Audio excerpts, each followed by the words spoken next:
Selamat sejahtera kepada semua. Saya Miss Lee. Nama penuh saya Lee Kwek Hui. Saya merupakan pensyarah ekonomi dari Kolej Matrikulasi Perak. Hari ini Miss akan mengajar anda bab 1 yang berkenaan dengan pengenalan ekonomi. Okey, untuk pengenalan ekonomi ini dia mempunyai 3 subtopik. So, untuk video yang lepas memang kita tengah bincang 1.1 bidang kajian ekonomi. Okey, dan untuk video kita hari ini kita masih berada di subtopik yang sama iaitu bidang kajian ekonomi. Okey. Okey, untuk bidang kajian ekonomi berkenaan dengan tarikh dan konsep asas serta unit-unit ekonomi dan faktor-faktor pengeluaran kita pun telah bincangkan pada video yang lepas. Jadi sekarang marilah kita fokus kepada subtopik kecil ini, apa itu masalah ekonomi dan masalah asas ekonomi. Okey, berkenaan dengan masalah ekonomi dan masalah asas ekonomi, okey, dia ada 3 bahagian yang kita akan kaji nanti. Yang pertama itu adalah punca masalah ekonomi, di mana ia merangkumi sumber terhad serta kehendak yang tidak terbatas. Okey, selepas ini nanti kita akan sambung dengan konsep kekurangan, pilihan dan kos lepas.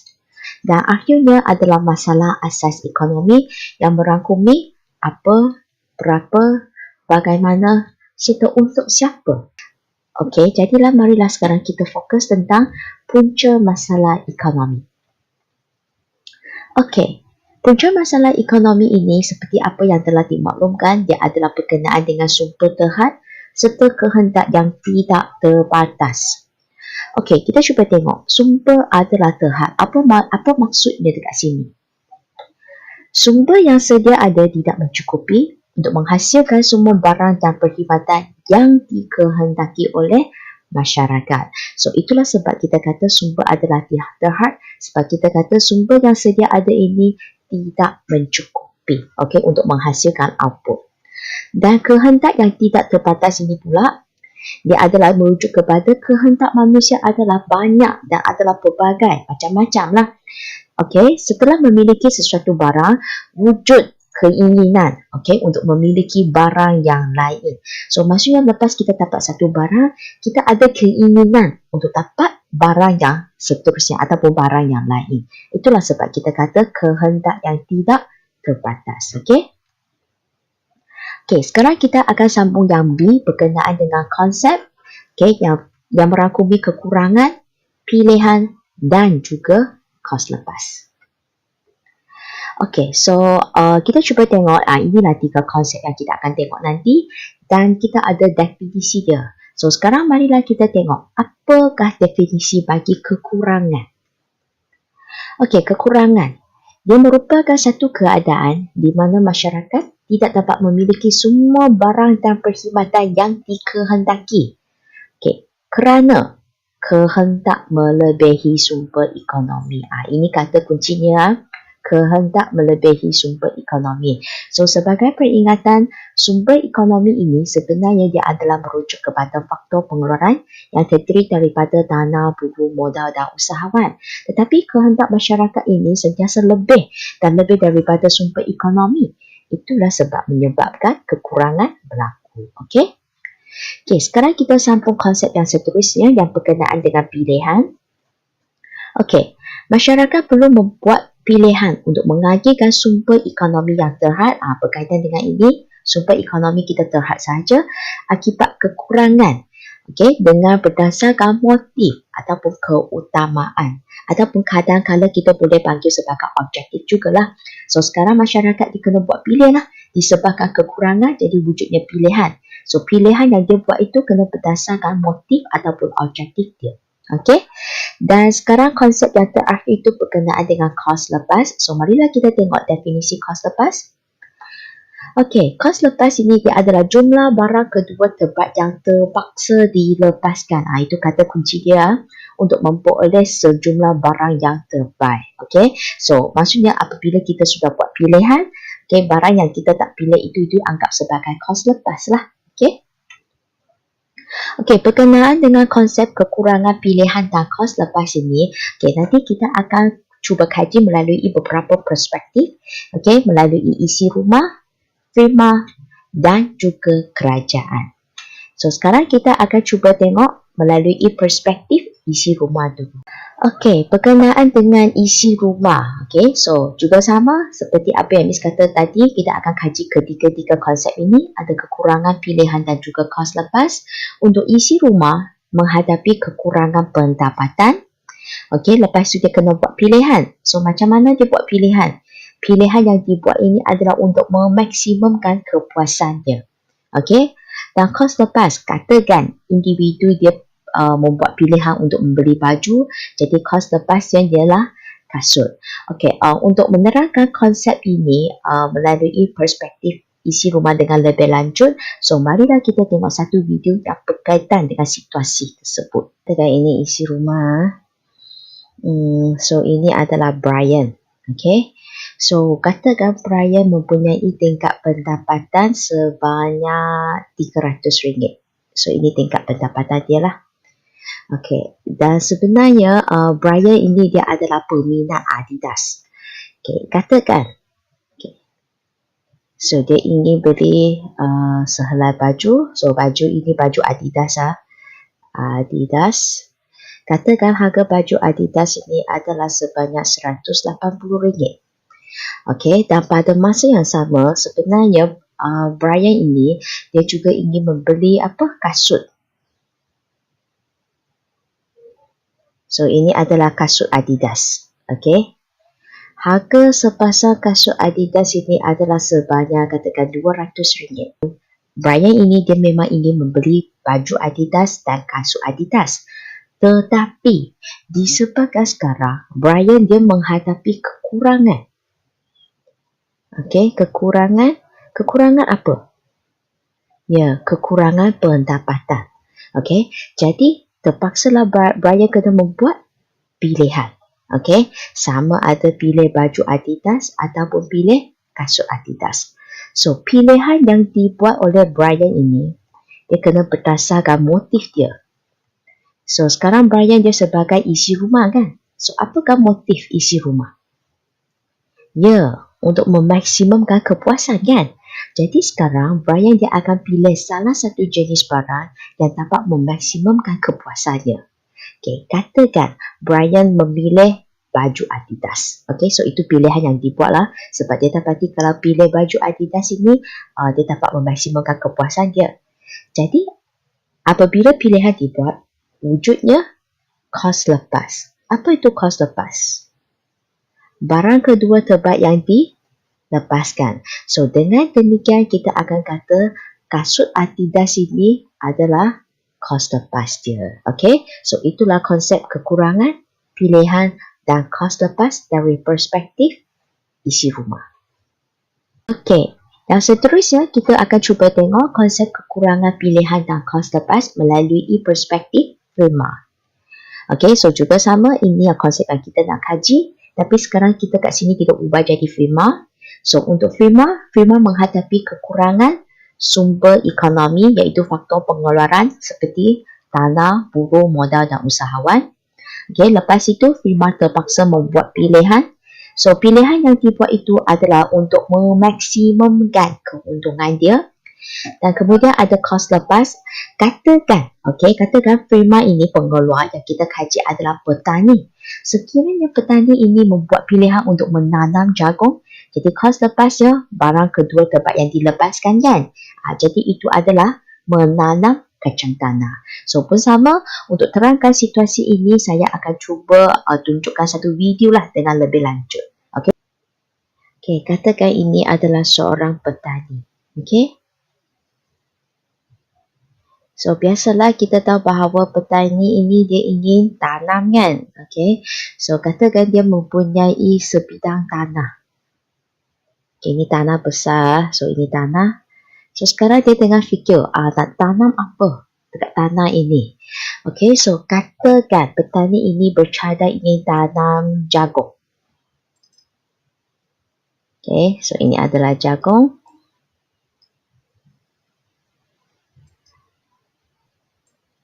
Dan pada masa yang sama, Dia ingin tanam juga kacang tanah. Tanaman kacang tanah.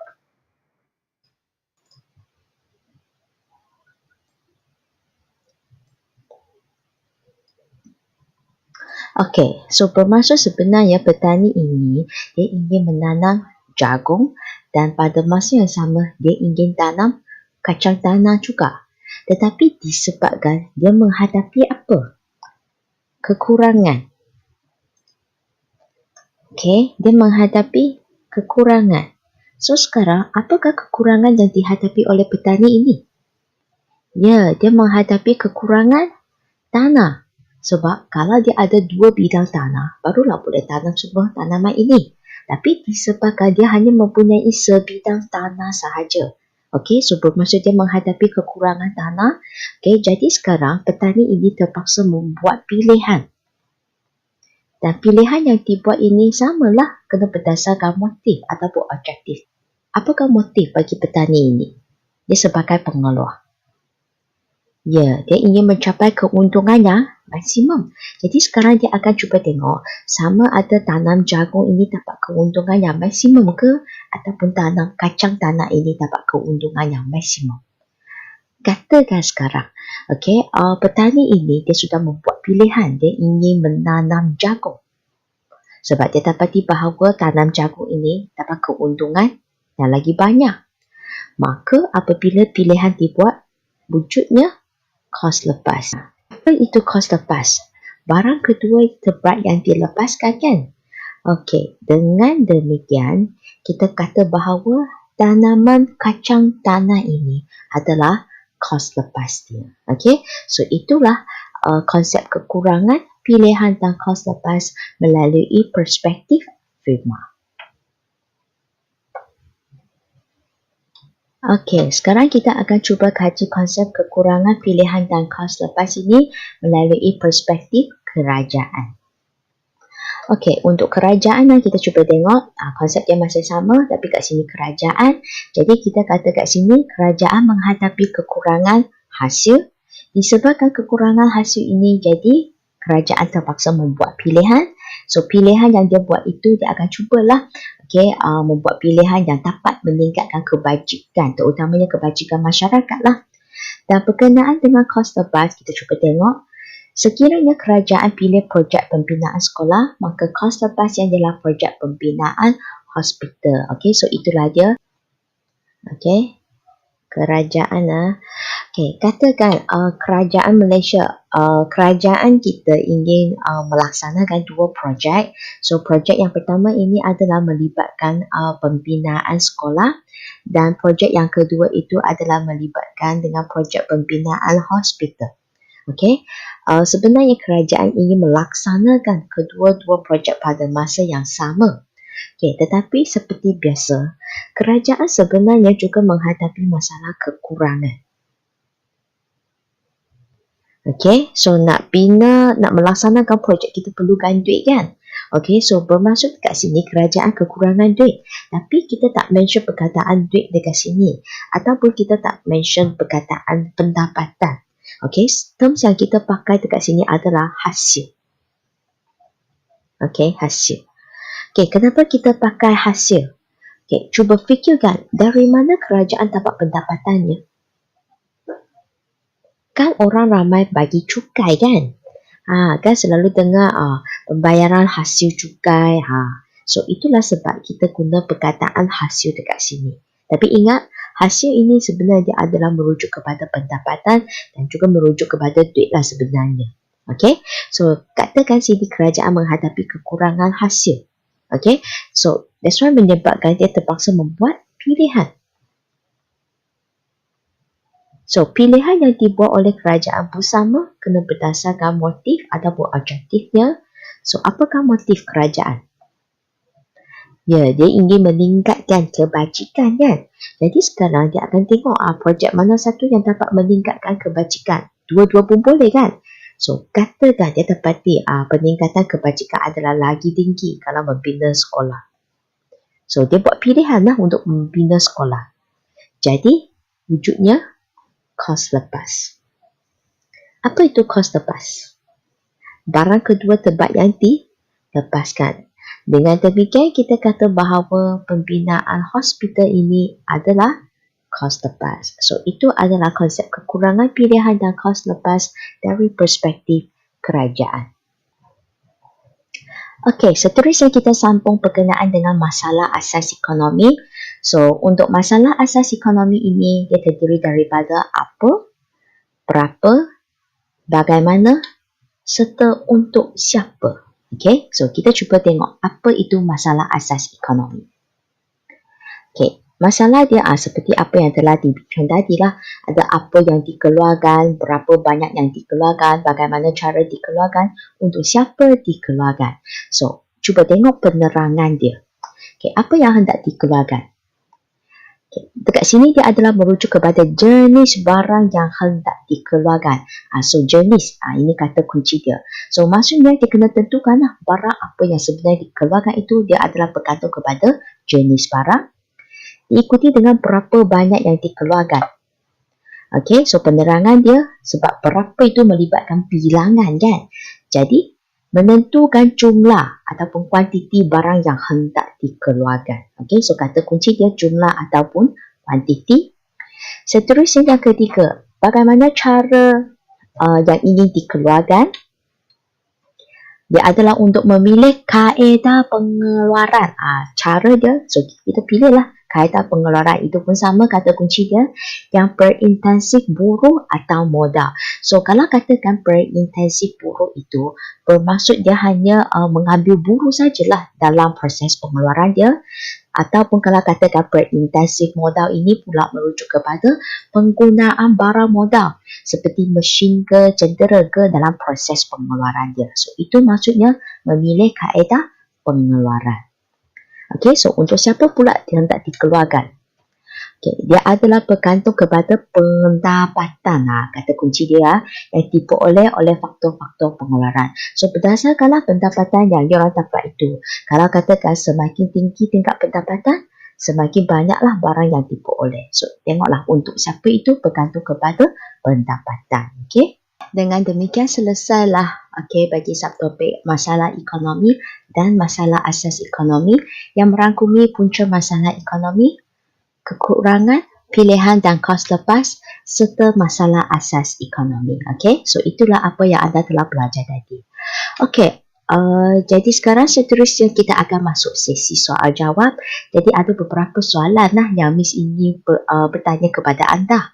Okey, so marilah kita tengok soalan yang pertama.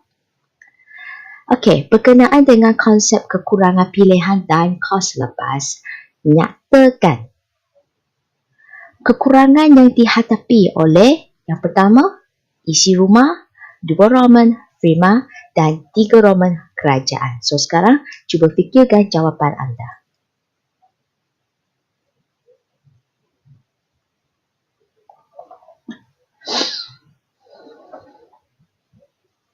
Okey, so marilah kita semak jawapannya. So kekurangan yang dihadapi oleh isi rumah adalah pendapatan. Okey, diikuti dengan firma pula. So kekurangan yang dihadapi oleh firma adalah sumber ekonomi, iaitu faktor pengeluaran yang terdiri daripada tanah, buruh, modal dan juga usahawan. Okey, dan akhir sekali bagi kerajaan, so kekurangan kerajaan adalah hasil. Okey, so hasil itu adalah merujuk cukai lah. Okey, yang sama dengan pendapatan sebenarnya. Tapi untuk kerajaan kita akan pakai hasil. Okey, so marilah kita sambung soalan yang seterusnya. Okey, juga sama berkenaan dengan konsep kekurangan pilihan dan kos lepas, nyatakan motif unit ekonomi membuat pilihan. Okey, 1 Roman isi rumah, 2 Roman firma dan 3 Roman kerajaan. So, cuba fikirkan jawapan anda.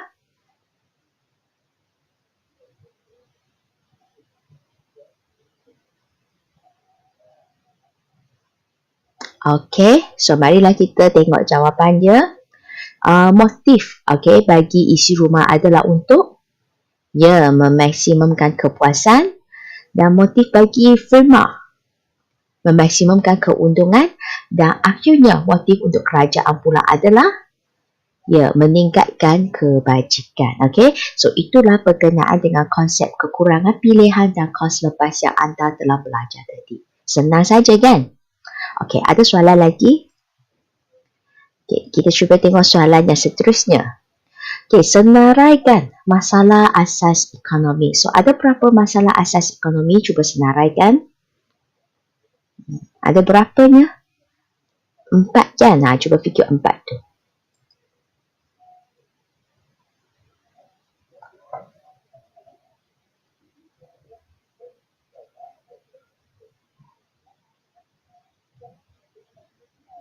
Okey, so dah selesai kan? So, marilah kita semak jawapan dia.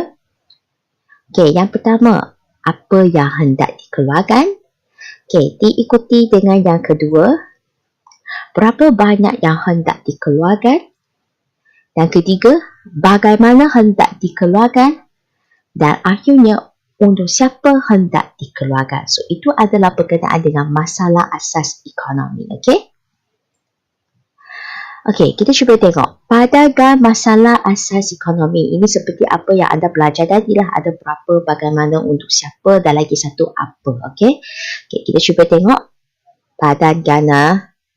Okey, mana satu yang berkenaan dengan pendapatan, kemudian jenis, ada jumlah dan juga ada teknik. Okey, so untuk maklumat anda, teknik ini sebenarnya dia adalah sama dengan kaedah.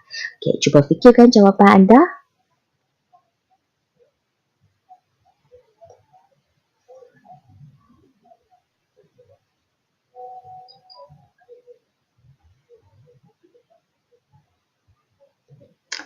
Okey, dah selesai kan? So, marilah kita semak jawapan bersama-sama ya. Okey, berkenaan dengan berapa. So, berapa itu sebenarnya melibatkan bilangan kan? Jadi, jawapan dia adalah ya jumlah. Okey, iaitu kuantiti. Okey, lepas tu bagaimana? Bagaimana hendak dikeluarkan? Jadi, dia mesti melibatkan cara dia kan? Jadi, cara ini dia sebenarnya berkenaan dengan kaedah yang juga bersamaan dengan teknik. Okey? Itulah jawapan dia. Dan seterusnya, untuk siapa siapa yang akan dapat barang tersebut. Okey, mestilah tengok siapa yang ada pendapatan kan. Okey, so dia akan match dengan pendapatan.